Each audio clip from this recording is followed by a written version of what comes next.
I'm on a quest to find sim racing's best budget wheel and pedal setup, and by quest I mean companies keep sending me wheels even though I'm just a desk racer who only knows how to turn left. And today I'm finally ready to answer this question once and for all with one final contender entering the fray. Introducing the Moza R5. This might be one of the most recommended bundles to come out of the budget sim racing space in recent times. So today I'm going to try out this Moza R5 bundle, but most importantly the steering wheel itself, since I already have nicer pedals, and then I will answer to you guys, out of all of the wheels that I have raced on and reviewed so far, which will be my wheel that I'm going to be using going forward. And then I'll also be answering the question, which bundle would I recommend for a first timer on sim racing? Would it be the Moza, the Camus that I looked at before, the Turtle Beach that I looked at before, or my Logitech G920 bundle that I had before everything else? And if you're thinking there's one brand that probably is missing from this list, I have tried to reach out to Fanatec, but I've never gotten a response from them, so maybe they're dealing with some other issues right now. And as usual with these videos, I'm going to put in the disclaimer that I am inherently biased towards the companies that send me free stuff even if I'm not being paid by them.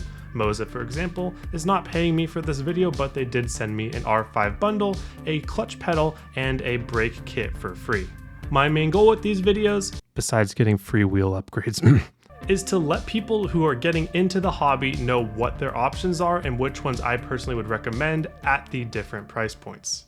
Starting with the setup process, I started by only using the wheel and not the pedals out of this bundle because I know that any budget bundle from any company is not going to be as enjoyable for me as my Fanatec Club Sport V3 pedals, so I wanted to give this wheel a shot head to head versus everything else with the pedals that I like. The wheel setup was extremely simple. It only took a couple minutes to install the desk mount to my wheel and get it firmly planted to my desk. I have not had any issues so far with the wheel moving around on my desk, and it has been clamped tight and has never budged.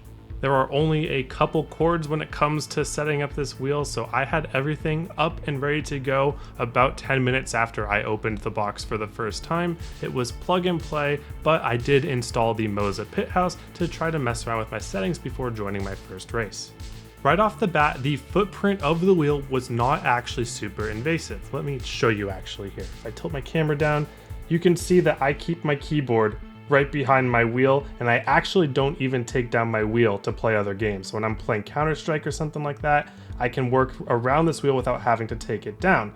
This was something that I also did with my Camus wheel, but something I was unable to do with either my Logitech wheel or my Turtle Beach wheel. And for people that have one gaming space for everything, and you just are a little bit lazy and don't like taking stuff down and putting it back up, these small footprint wheels are very nice. This is going to be one of those things that either means absolutely nothing to you or it means a heck of a lot, and I'm personally in that heck of a lot category, and I know at least a few other people are.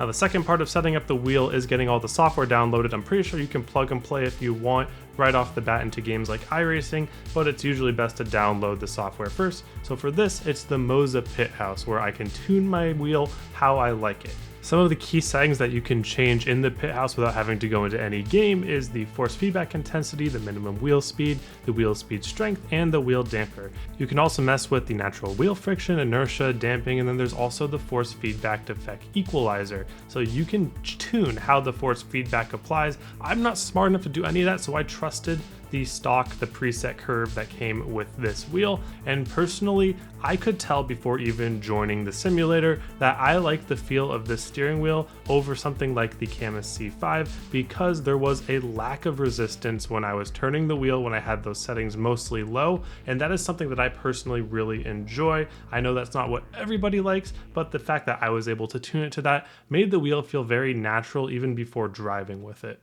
And I jumped right into iRacing and joined my first ARCA race about 10 minutes after plugging it in for the first time. Would I win? Well, the short answer is yes. I did an ARCA at Legacy Texas race. I had done one of those races previously in the week, and I had good competition in this race with a 3100 strength of field, and my guy Peter being right behind me, tailing me throughout the entire race.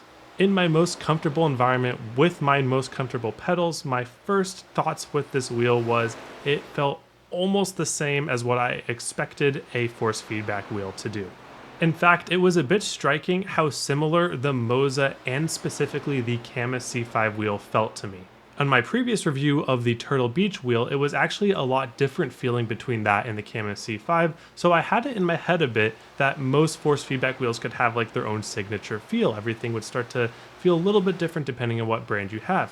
But after going to the Moza, after driving on the Camus wheel throughout the entire week prior to that, I had pretty much no learning curve jumping into it. I ran fast laps right at getting out there. There was nothing that was holding me back, and there were a couple things that I noticed about the Moza wheel specifically. One of them was something that I talked about earlier, the ability to really lower the natural friction and damping of the wheel.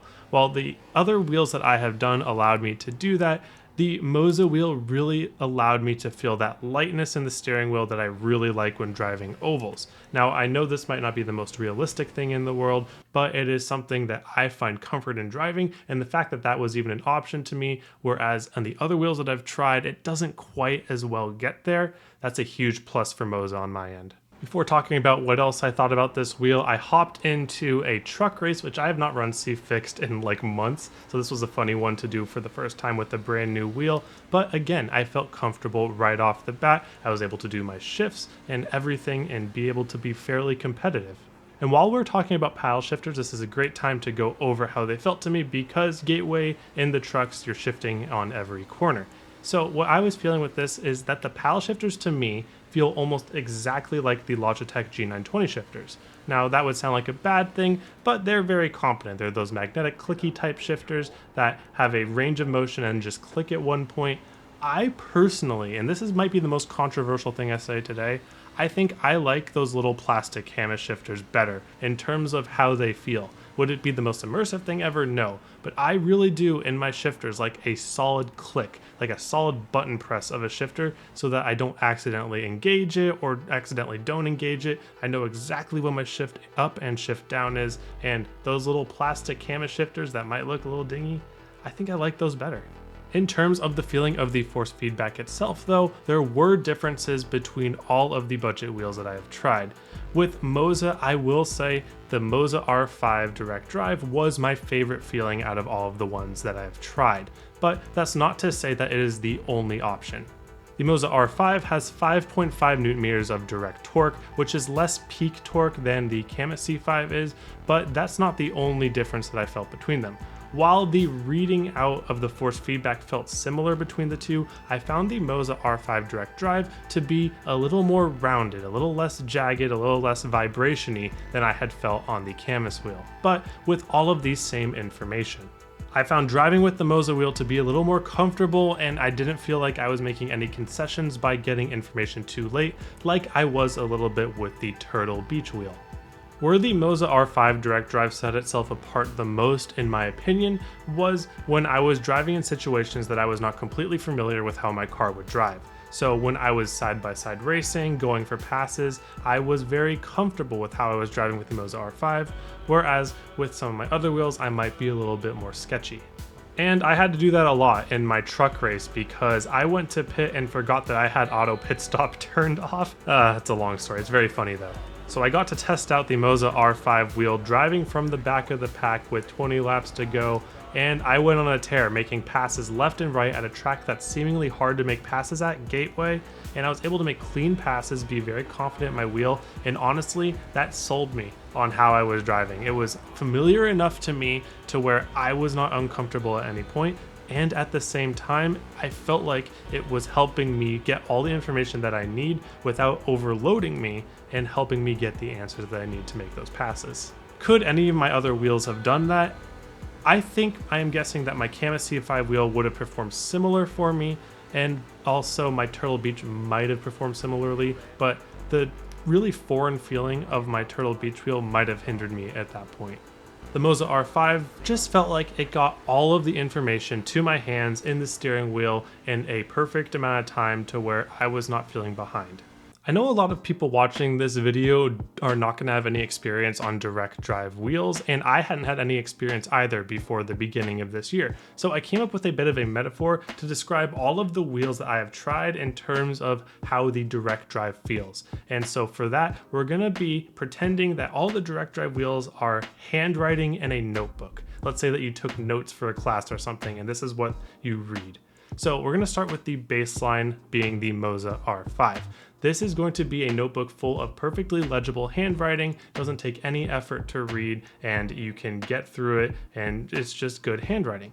The second, we're going to go to the Kama C5, and this is decent handwriting, but you don't have any issues telling what the words are, but every once in a while you get a bit annoyed by how the handwriting looks. The third is going to be the Turtle Beach, where it looks a bit like Dr. Scratch, if you know what that is. The Turtle Beach wheel, it does get you all the information, but it takes you a little bit more effort to parse what it is.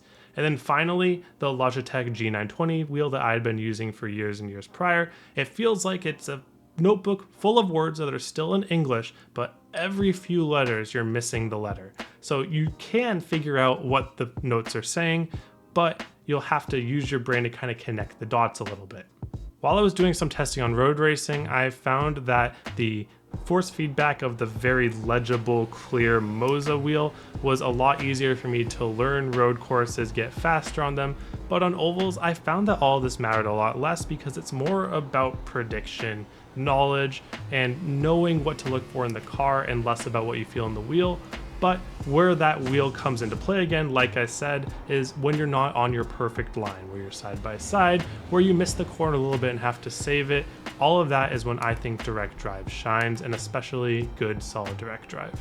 The Moza R5 wheel has a bunch of buttons on it that are mostly in the range of your thumbs when you're driving, and then an RPM indicator. Personally, I don't care if a wheel has an RPM indicator or not because I really am not looking at my wheel like ever. And if I am looking at my wheel, that's a slight against the wheel in my opinion, because that means things are out of place with how my brain thinks, and that takes my eyes off of the road. But if I'm only speaking for the wheel itself, out of all of the wheels that I have tried out on my setup on a desk at home, I think the Moza R5 is my favorite wheel so far. Not by an extremely large margin. I think that the Kama C5 comes fairly close to the Moza R5 in terms of its pure feel, but that's also not the only thing that you need to consider when buying a wheel. If you're getting just into sim racing, these pedals are going to be what you're driving on, and in my opinion, pedals are more important than the wheel, especially for oval racing. The Moza R5 bundle currently sells for $459. What is included in this price is the 5.5 Newton meter wheelbase with the round GT style wheel and the pedal set that comes with just the brake and the gas pedal. If you want the clutch pedal, that's an additional $43, and if you want the brake performance kit, that's an additional $30. So all in all, this bundle of products that Moza sent me is worth about $530 if you buy it through their website. The standalone wheelbase and wheel will run you about $300 for the R5 and $130 for the wheel, so the bundle basically gives you the pedals for free. But let's get to the pedals, because of course I just said that pedals are the most important part of any sim racing setup. So with the Moza R5 bundle pedals, they are not load cell, they don't have any vibration motors on it, none of that. These pedals are constructed of steel and they feel very high quality and very sturdy, and usually I mount them to the back of my wall by just putting boxes and stuff behind them, but these stuck to my ground pretty good without sliding around once I had those supports. Now, the one feature included for the pit house for these pedals was their custom throttle curves that you can set. That's something that I can't even do with my Fanatec V3, so that is pretty awesome. I think that if you are like an oval racer and you have a brake that you never really want to go at 100%, you can set that brake curve to where you have a larger range of motion between that 0 and 20%, and making trail braking a lot easier and more consistent by making a curve that fits that better. That's something that I thought that you could only do with like the Hussingvelds or something like that. But at the end of the day, these are just Hall sensor pedals, similar to what you would get from any Logitech bundle, of course with the Logitech being plastic though. But does that make much of a difference besides looks? Between going back and forth, I like the stiffness of the steel pedals, but I do also like the plastic pedals, honestly, because there's a lot more precision in how light you can tap things. Now, that's probably a me thing because I'm so used to those old plastic pedals, but it's something that would take some getting used to if you're coming from the cheaper Logitech ecosystem. But honestly, purely for having those custom throttle and brake curves in the pit house, these Moza pedals are probably my favorite pedals out of all of the bundles. Does that mean that these pedals are good enough to where I say you should never upgrade them? No, I really think that those pedals with haptic feedback are what you're going to want eventually. But out of all of the bundles that I have tried, the Moza one is my favorite pedal. So after spending about a week and a half with this Moza setup, using the whole bundle during testing and stuff, but only racing with the wheel, I want to make it clear when I'm doing my races, I'm not using the other pedals from the bundle. I'm using my personal pedals and this wheel. But after doing that for a while, I think I have an idea of who I would recommend the Moza bundle for. I think the Moza bundle is perfect for somebody getting into sim racing, skipping the whole gear, belt-driven wheels, the whole Logitech ecosystem. If you want to skip that and balance your budget with high performance, the Moza R5 bundle I would recommend, not only because of the wheel performance, which is my favorite of all of my wheels that I've tried, but also the very competent pedals. For somebody who is not as concerned about budget but is still racing on a desk with a single monitor like I am, I think that the Moza R5 is just about the best that you're going to get for this situation with a desk mount, and at the same time, I would skip the pedals entirely and buy higher end pedals right off the bat. But that's for people where budget is not as much of a concern. But then I guess you could ask who has no budget concerns but also is racing at a desk.